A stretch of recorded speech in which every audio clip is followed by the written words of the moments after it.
Hello, I'm Vaughan Schofield. Welcome to Wrexham Property TV. This is August's edition.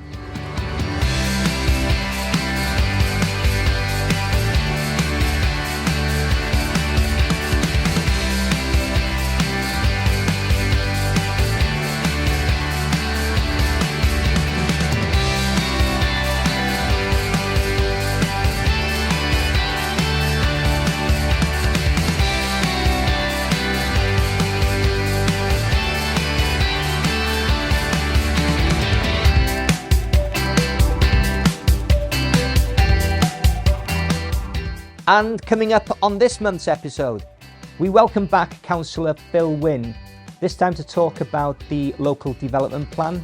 We also look at why I have got real worries and concern about the rental market. We've got Caris Bailey talking about the latest mortgage deals. We also look to see why Wrexham is a slow-moving sales market.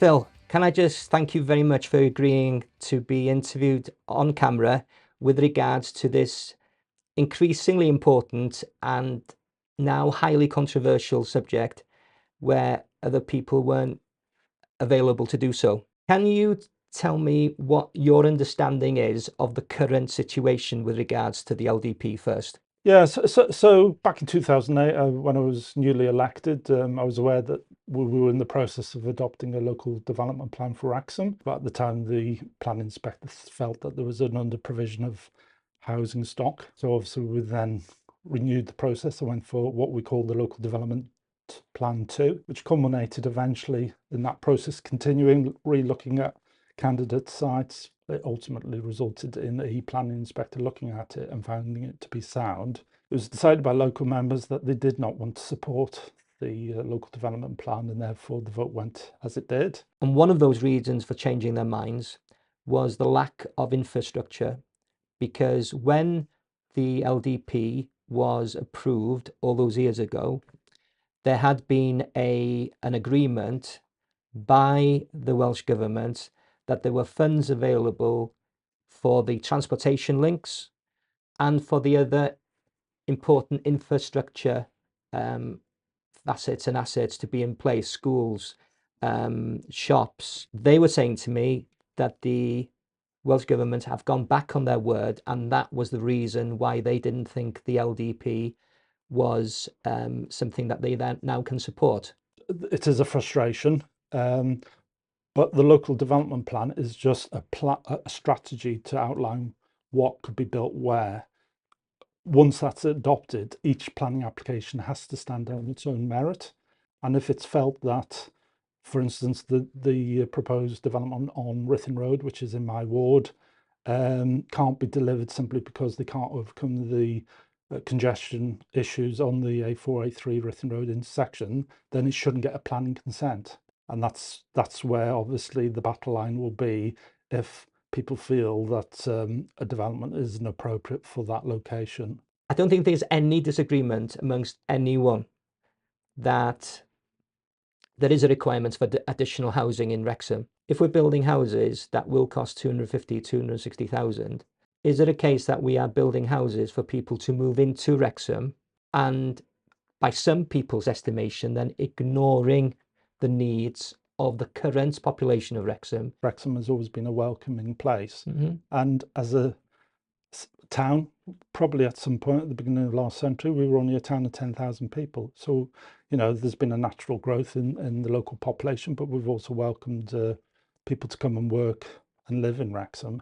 And these new housing estates will just be a continuation of that story. And that's what we need in Wrexham, is to bring new people into Wrexham, as well as providing properties for our home community as well. There's a big argument that, you know, Wrexham as a city centre isn't vibrant enough. Well, it's not shops that make a city vibrant, it's people. And we need people to come into shops. And it's a chicken and egg situation, is that the shops won't be there if the people aren't there to fill them and make a profit for those shop owners. So I don't see any issue with Wrexham growing as a place, and that I welcome the Welsh Government's view that North East Wales is a region of economic growth, and therefore we should welcome that. And it just really builds on our aspiration to see Wrexham prosper. And that needs investment and confidence and growth. I guess it is what it is now, but where do you think all this will end? Developers will continue to put in planning applications. They'll probably get refused locally by the local planning committee because they're not in line with our unitary development plan, which ran out, 15 years ago. But ultimately, there is a process where a planning applicant, a developer, can appeal that decision with an planning inspector, who will probably give more weight to the current local development plan, which has been found to be sound by a fellow planning inspector, and give that more weight. So by default, development is going to happen, is what I believe. I just want to try and control it as best we can by having a local development plan. Bill, thank you very much once again for turning up when many people wouldn't. My pleasure. Thanks, Vaughan. Over the last 2 years, there has been a 42% reduction in rental properties in our town. The result of that is based on the fact that when the sales market was particularly buoyant, so many landlords took advantage of that situation, understandably so, and sold their rental property. And they sold mostly to people who wanted to make it their home. The impact and result of that is now that we're seeing a reduction in the number of rental properties, whereas demand remains very high for rental properties. The inevitable consequence has been a dramatic increase in rental prices. So if you're looking at 2021, the average rental price in Wrexham was £656. This year, the average rental price is closer to £800 per calendar month. The largest increases are looking at properties that are coming new onto the market. So existing tenants are finding that their increase in the rental terms is being increased by about 5%. Whereas if you're looking at new tenancies, so when somebody has left the rental property, the new rental price for that property has increased by in excess of 25%. The situation that I can see developing now is that because landlords are finding it difficult to pay the increased rate in mortgage payments, they are now asking agents to give their tenants 6 months' notice because they will want to sell that particular property. Worst case scenario, you're going to have landlords foreclosing on their mortgages on rental properties. All that is also bad news for tenants because the overall number of rental properties will actually decrease yet again, which will make them even more expensive to rent. A possible nightmare scenario that will probably show itself over the next couple of years.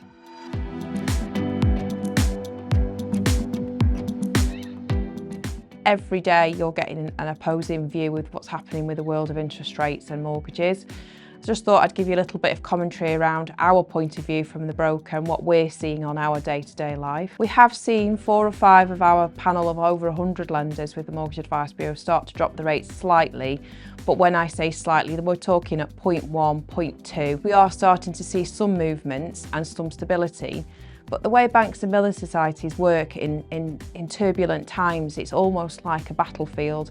Each one is looking to see what the other one does before they come out with their tactics. This is where the benefit of a broker comes in. We are notified beforehand of any changes, so whether that be for a positive or negative, so therefore we can look to place the case a little bit quicker for you. One of the key things that people forget that they can do is do a product transfer.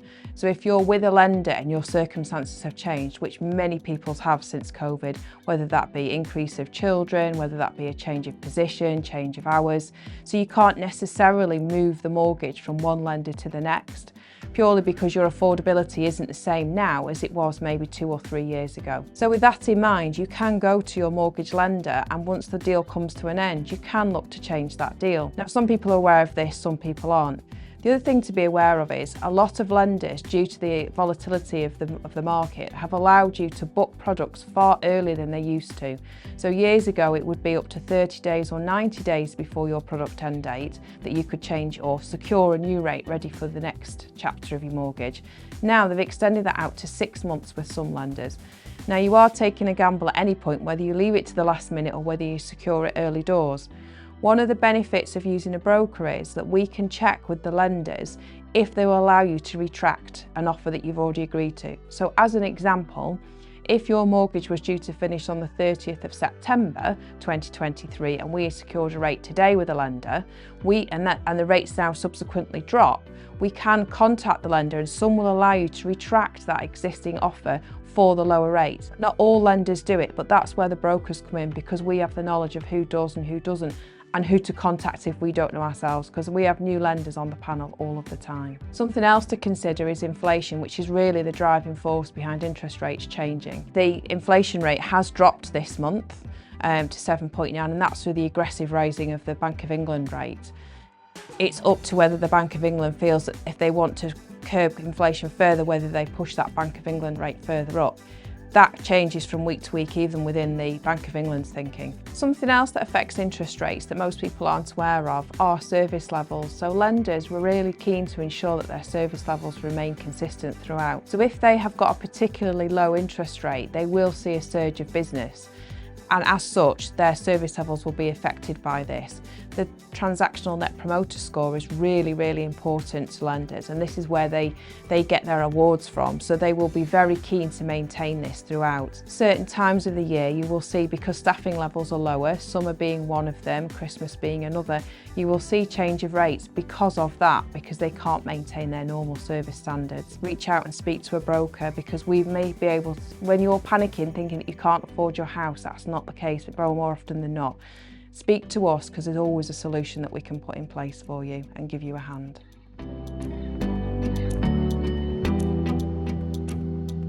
Here's a question for you. Why does it take 178 days on average to sell a property in Wrexham? And more pointedly, is 178 days good or a bad return? The UK generally, and again it's an average, it takes 160 days to sell a property. That's about 23 weeks. So Wrexham has 178 days, approaching 26 weeks, obviously makes us a slower moving property market. In terms of conveyancing, in the UK as a whole, the average is 120 days of conveyancing. In Wrexham, 116. So it's marginally below the UK average, which makes Wrexham solicitors better performing. Well, what's left is the estate agents. How do we perform? In the UK, up in 2023, as an average, it takes 50 days to get a sale on a property. And that's increased from 42 in 2022. In Wrexham, it takes 83 days to sell a property on average. I would say to you that there are 4 agents in Wrexham who currently, on the day that we're filming today, 2/3 of their housing stock is categorised by Rightmove as slow moving. I think there is considerable evidence to suggest that there are many agents who overprice in order to win an instruction. For 18 months, there was very much a seller's market.